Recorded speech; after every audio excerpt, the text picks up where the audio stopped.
Let's talk about something that might surprise you. Around the world, most motorcycles have engines smaller than 200 cc. Not 600 cc, not 1000 cc, under 200 cc. So why does the internet insist that anything under 600 cc is considered small? Let's find out.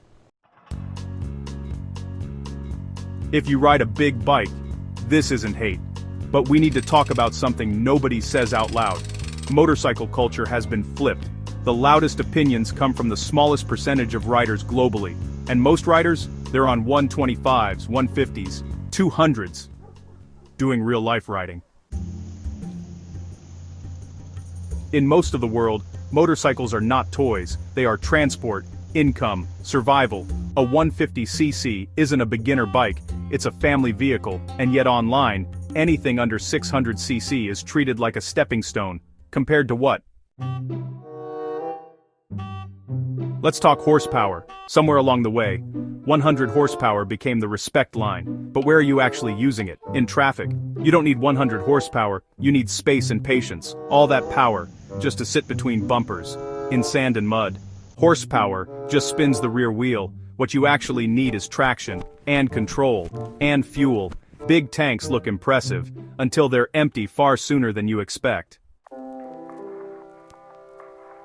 In rural Southeast Asia and Africa, petrol is often sold in 1-liter bottles. Sometimes, you'll see it in Coke bottles. Other times, it's glass jars. All of it, hand-filled and hand-carried. Now just think for a moment about your 1300cc adventure bike.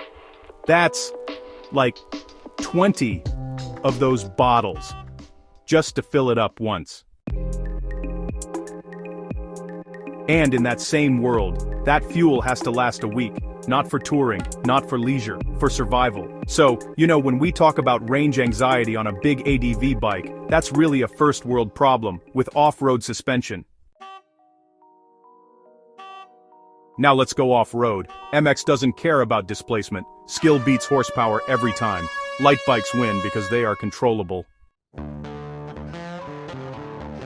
Here's where the conversation resets. Not all adventure riding is about ego or horsepower. Real adventure riding is something different. This is where bikes like the Royal Enfield Himalayan 450 make sense, not because they're the fastest, but because they're built for the job. Lower weight, manageable power, real-world repairability, control when the terrain stops being polite. This is also where we run our ADV tours, not racing, not rally stages, not proving anything, just pure adventure and discovery.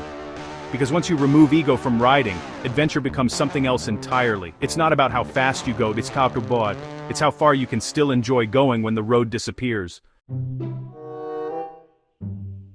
Adventure bikes were supposed to go anywhere, but most never leave paved roads. They became highway machines, wearing off-road marketing. Meanwhile, real riders, smaller bikes, simpler setups, real terrain, real problems, real solutions.